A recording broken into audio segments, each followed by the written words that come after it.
Not going to believe this. Body counts are rising and marriage rates are falling. But then again, you may believe it. Let's talk about it.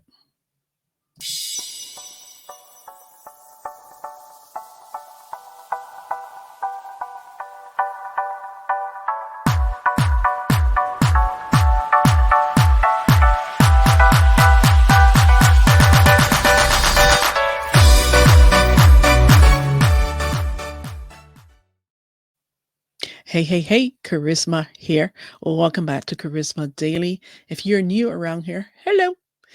Today, I'm going to be sharing a video by Brett Cooper where she's sharing some stats and some information all about body counts rising and marriage rates falling. Let's get into it. Let's check it out. This is one of the episodes where sometimes the news stories are so just like up in your face that it really doesn't take a lot of research and you're regurgitating stuff. But this one, it's just like, it's all the numbers are there. And it's like, you can't ignore this. Okay. All right. Let's yell at some more women. Welcome back to the comment section. I'm Brett Cooper. We have all watched the Whatever podcast. We have all seen Fresh and Fit. You've at least seen clips of them if you haven't watched full episodes. This stupid.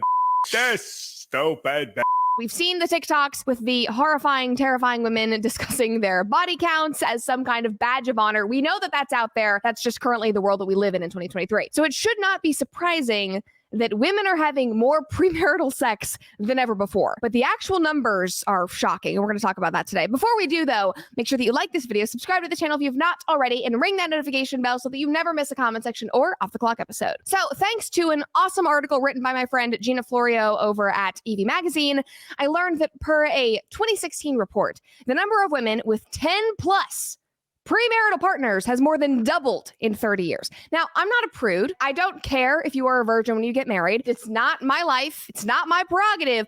But ladies, 10 plus, that we can all agree that's a bit much. And if you don't think that's a bit much, we need to have a very serious conversation. But here's the report, Counterintuitive Trends in the Link Between Premarital Sex and Marital Stability. It's actually fascinating to read because they talk about the divorce rates. We're not going to talk about that today, but if you want to learn about it, read the report. In the 1970s, only 2% of women had more than 10 sexual partners. Then the sexual revolution took off, and those numbers just continued to increase. Fast forward to the 2010s, and 18% of women now have a body count more than 10. And guys, the kicker is, this survey, it came out in 2016. It only went up to 2013. Imagine what these numbers are now. Wow. So 18 plus partners, and that was done in 2013. And here we are in 2023, 10 years later. Can you imagine? What do you think the body counts are for the average woman? So if it was 18 plus and we're 10 years later. So let me go back and see here. Let's go back to that graph chart that she had up. Let's try to do some calculations here. So 10 plus partners, okay, so it's 18%. And then over from 70s to the 2010s, it increased 2%, 4%, 10%, 14%. So double, almost triple, another 4 to 20%. So on average per year, per 10 years. So yeah, this is done in 10 years. So 10 and 10 is 20, and then 23. So my guess would be it is probably around 30% to 40% increase. That's my guess. I mean, I'm no accountant. Any accountant watching this, you can tell me what your best guess is that the body count average based on the trends from 1970 to 2010 and to now. What do you think the average body count is for women? Back then, 18% in 2010, 10 plus. So we're in 2023. I am saying my money is on 30 to 40. Could be more, could be less, but I think so. But let me know what you think. Let's keep going. And 18% of women now have a body count more than 10. And guys, the kicker is this survey, it came out in 2016. It only went up to 2013. Imagine what these numbers are now. I don't like where this is going. 10 years later, when we see people my age saying that they've slept with 15 different guys, happily giving out that information on the whatever podcast, and then being angry when men go, okay, you're not wife material because you're literally giving it away to everybody. Like, that's normal now. It's not only just normal, but feminists run around saying that this is empowerment and that more women need to be doing this, that hookup culture is a good thing, when objectively we know that it harms women. And these trends are not new. Women have been lied to about hookup culture being empowering for years now. We have been lied to about marriage being oppressive and detrimental to your womanhood and your life and your career. And we have been taught that our value is literally synonymous with our sex appeal, even though we're supposed to hate men and the patriarchy. It don't make no more sense. That's all bullshit. What did I say? What have I been saying? If you saw my episode about where I talked about trans women's rights versus transgender rights, this is exactly it. It's crazy. It is absolutely mind-boggling. Like I keep saying, feminism is a scam. It didn't start out that way. It started with good intentions. But today, it is absolutely a scam. But let's keep going.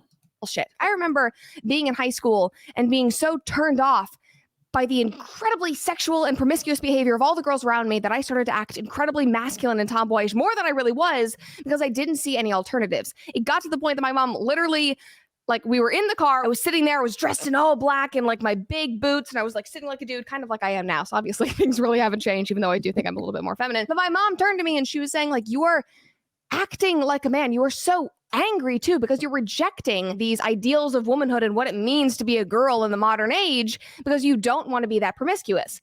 But that's not the only option.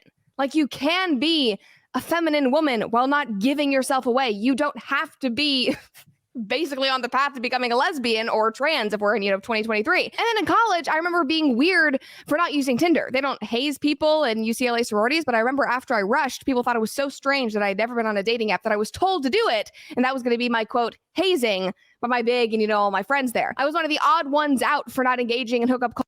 I've never gone on a dating app, and that may sound strange to many people, but like she says, there are some of us women here who don't believe in those sort of things. So, what I want to say to women out there, like, stop following the crowd. Like, think for yourself, connect to your morals and your values, and stop following the crowd. Like, be your own leader internally, from the inside out. Come on. Culture and getting off of the party bus alone rather than with my date. And like, none of this is new. And millennials are really the generation that are going to suffer. And hopefully we can all turn this around before Gen Z does the same. And we've covered these numbers before, but by 2030, it's predicted that 45% of women will be unmarried and childless. And why do you think that is?